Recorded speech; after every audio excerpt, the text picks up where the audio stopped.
Bet pradžiai prašom į ekraną įdėti gerbiamą Eduardą Vaitkų. Įdėjo. Sveiki, aš Tai turiu aš- tik tai klausimą. Prieš pradedant, jūs galėsit kažką dar atkreipdėmėsi, bet aš ir laidos pradžioje, nežinau, ar jūs girdėjot, sakiau, kad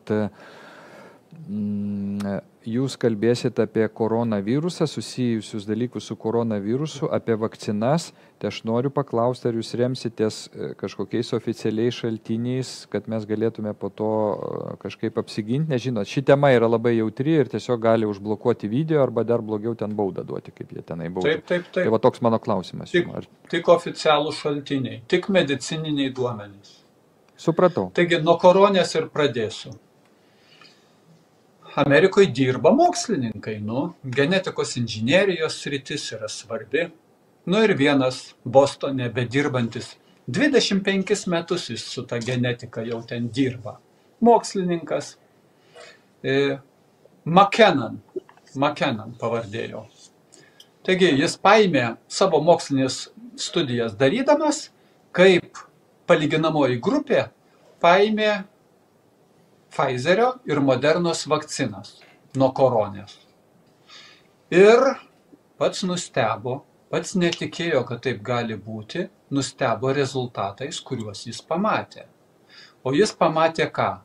Kad tos vakcinos abiejų firmų yra užterštos bakterijų genetiniu kodu. Yra tam tikros normos. Europos vaistų agentūros, EMA. Amerikos vaistų agentūros FDA vadinasi, ar ne? Yra tam tikros normos.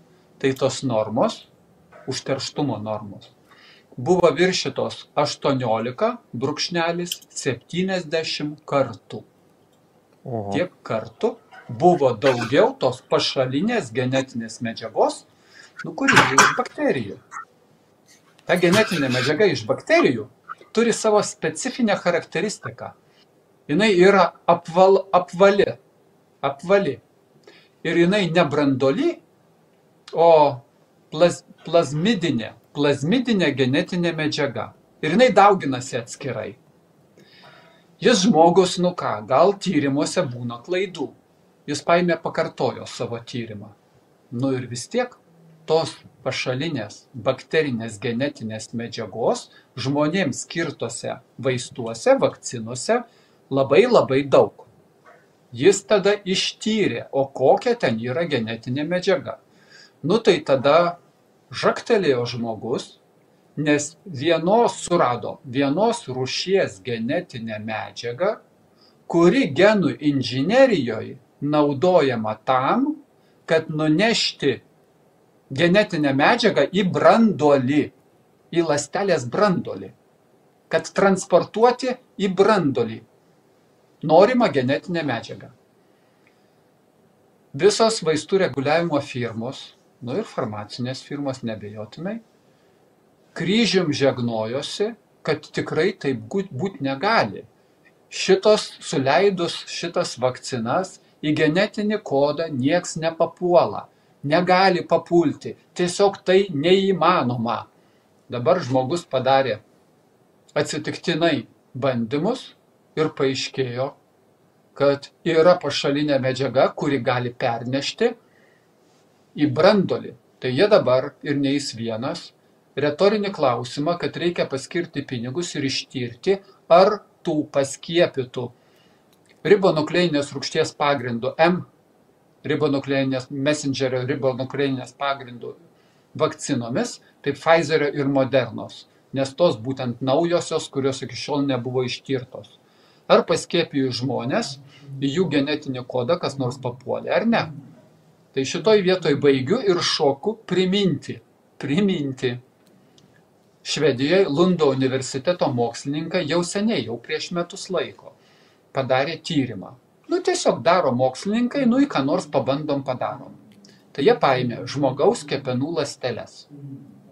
Ir jas augino mėgintuvėlyje, vadinkim, lėkštelėje. Jos vienu sluoksniu gražiai tenai įsidėsto. Ir prie šitų žmogaus kepenų ląstelių paėmė ir pridėjo vakcinos. kurioje yra ta messengerio ribonukleinė rūgštis. O paskui jie paėmė ir tų ląstelių branduolius ištyrė. Tai reiškia branduolį, kur genetinė medžiaga. Žmogaus kepenų ląstelės, genetinė medžiaga. Ir ką surado? Surado, kad ta messengerio ribonukleinė rūgštis pateko į branduolį. Šitie Lundo universiteto mokslininkai jau prieš metus laiko tą patį nustatė, tik tai kitokiom priemonėm. Jie nustatė, kad pateko į branduolį. Pratęsimas šito. Tuo baigėsi. Jie mokslinę publikaciją išleido ir tuo viskas baigėsi. Dabar Associated Press. Didelė gigantinė pasaulinė informacinė kampanija. Išleido savo papildomą tyrimą. Melo detektorių. Ir apie šitą studiją, švedų studiją, pakalbėjo atskirai. Ne, yra neteisinga suvokti, kad šitą vakciną suleidus gyvam žmogui, kad vakcinos genetinė medžiaga patenka į to žmogaus genetinį kodą. Ten buvo bandymas apie kitkas, ten buvo ne su gyvų žmogumi, ten buvo su audinių kultūra.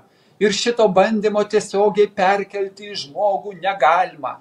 Tai Associated Press demaskavo melą, kuris buvo skleidžiamas, nes atseit, kad gali Modernos ir Pfizerio vakcinos papulti į genetinį kodą, nes tiesiog papulti negalima.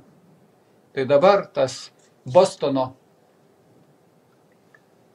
profesorius, dirbantis genetikos srityje, genų inžinerijos srityje, iš kitos pusės vėl nustatė tą patį.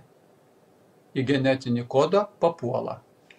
Aš atsakau dabar žodžiais už save. Nieks nežino pasaulyje, kokios pasekmės nuo to bus. Bet tos pasekmės tikrai paaiškės. Moksliniu požiūriu tai labai įdomus eksperimentas.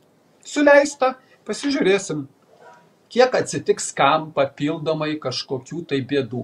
Aš primenu, kad ir visos farmacinės firmos yra atleistos nuo atsakomybės dėl ilgalaikių žalingų pasekmių žmonėm, kuriem buvo suleistos tos vakcinos. Kas be įvyktų, farmacinės firmos yra nekaltos. Juridiškai iš jų nieko pareikalauti negalima. Pabaigai dar pridėsiu, kas yra tikrai irgi žinoma ir kardiologijos moksliniuose straipsniuose buvo nustatyta. Padarė tyrimus. Kai žmogui suleidžiama šita genetinė medžiaga, nes messengerio ribonukleinė rūgštis yra genetinė medžiaga. Kai suleidžiama šita vakcina, kuri yra genetinė medžiaga ir kurios uždavinys, kad ląstelės citoplazmoje pagamintų nenatūralų tam tikrą baltymą, į kurį, nes jis nenatūralus, į kurį visas kūnas turi sureaguoti ir pagaminti apsigynimo baltymą. Ir tada žmogus kūnas moka apsiginti nuo šito baltymo, kuris yra tose virusuose. Taigi, suleidus žmogui šitos vakcinos, jie konkrečiai žiūrėjo kraujagyslių vidų. Tai kraujagyslių viduje ten vienos ląstelės išklotos, kurios vadinasi endotelis. Tai kraujagyslių viduje labai padidėja uždegiminiai markeriai. Tai reiškia, labai padidėja tam tikrų medžiagų, kurios rodo didelį uždegimą kraujagyslės viduje. Kame problema medicininė?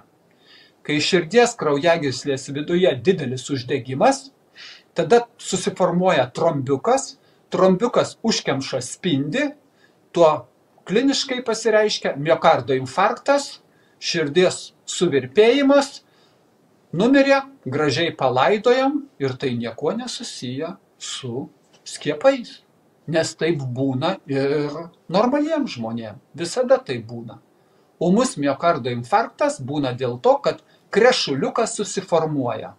Jeigu žmogus serga kokiom lygom ir uždegiminių tų markerių, kurie parodo markeriai, kad yra kraujagyslių viduj uždegimas, uždegiminių markerių yra daugiau, tai jam didesnė tikimybė, kad įvyks miokardo infarktas, jeigu širdyje, o jeigu smegenų kraujagyslėse, tai insultas vadinasi. Ir tada žmogus nuo to ir numiršta. Tai šitas yra dokumentuota ir įrodyta. Aš pakartosiu, nes aš manau, kad tai būtina ir svarbu. Savo klausimus, kurie buvo labai jau prieš 2 metus nusiųsti sveikatos apsaugos ministrui, kur aš prašiau paaiškinti man, nesusipratėliui. Taigi klausimas. Kai suleidžia žmogui, pavyzdžiui, man vakciną, man nesuleido nei karto. Bet klausimas. Kai suleidžia vakciną, kokiose ląstelėse, į kokias ląsteles ta genetinė medžiaga papuola? Į smegenų ląsteles, į širdies raumens ląsteles, į riebalų ląsteles, į kepenų ląsteles, į kokias ląsteles? Nes man ne tas pats, jeigu ar papuola į smegenis ir smegenyse pradeda ląstelės gaminti nenatūralų baltymą. Sekantis klausimas. Ar mano kūnas tada tą nenormalų baltymą gaminančią mano ląstelę turi sunaikinti, ar ją sunaikina ar nesunaikina? Apsigynimo mechanizmas toks, kad gali sunaikinti. Tai natūralus procesas būtų. Bet aš klausiau ministro, ar sunaikina ar nesunaikina, kur moksliniai duomenys? Aš atsakau už ministrą, nes jis nieko neatsakė. Nėra tokių mokslinių duomenų, garantuotai, nes tiesiog tai neaktualu šitie klausimai.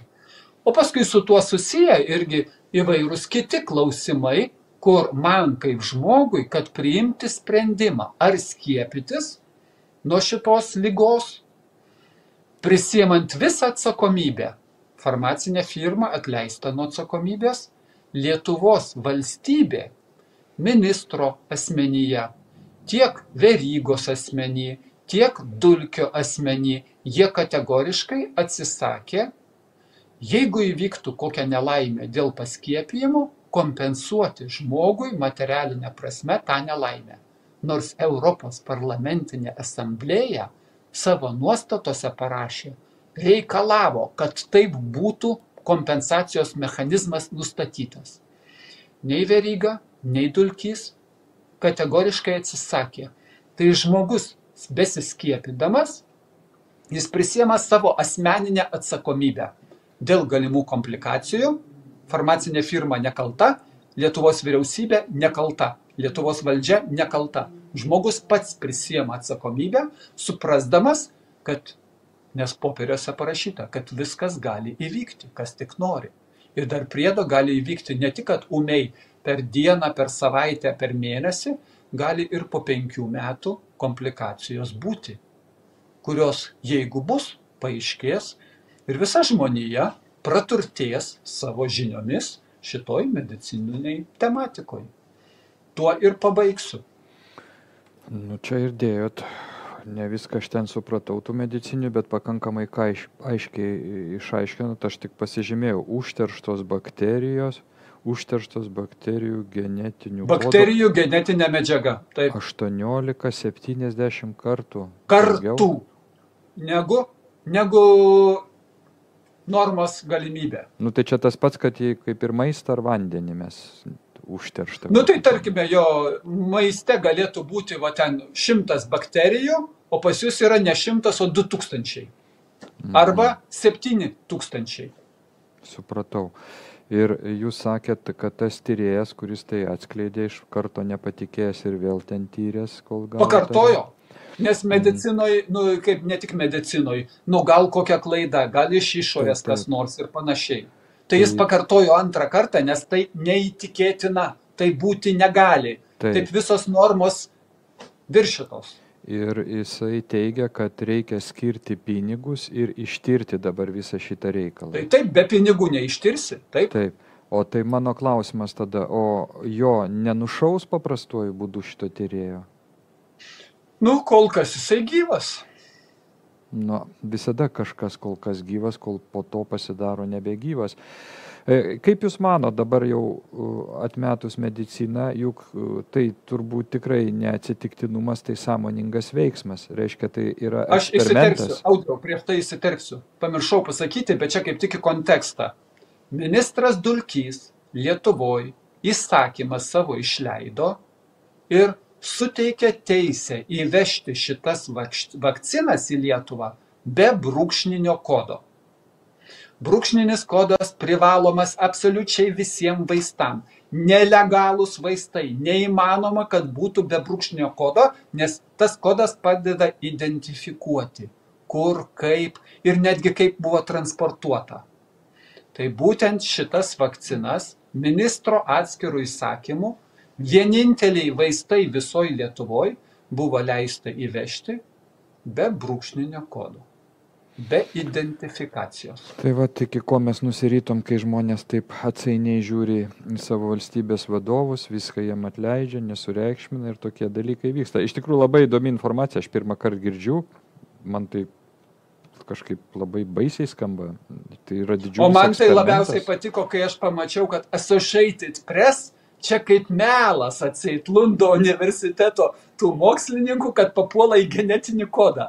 Reikėjo supasakot pasakas, kad tai melas, ne.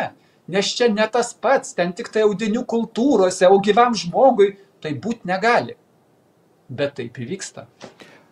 Klausimas, ar kas nors Lietuvoje, aš kalbu apie tuos nepriklausomus užsakomuosius ir valstybinį transliuotoją, jau paskelbė apie tai, jau gal diskusija kokia? Niekur nemačiau. Tai nereikšminga informacija, turbūt jų nuomonė. Supratau. Gerai, turbūt reiks pratęsti temą, pažiūrėti, kaip pasaulis reaguoja. O čia kada buvo paskelbta? Čia jisai padarė tuos eksperimentus 23 metų pavasarį, o prieš pusmetį kažkas. Čia nieko naujo iš esmės. Bet skamba naujai. Gerai, trumpa socialinė reklama ir tada mes prijungsim ekspertai visuomeninių ir politinių procesų skyriaus vadovą Šarūną Puidoką ir truputį paliesim kultūrą tam tikrų kampų. Kiekvieno agitatoriaus prieš skiepus paklausčiau, ar tu nori, kad daugiau žmonių mirtų? Ne, nenoriu. Taigi į studiją prašau Šarūną Puidoką įtempti.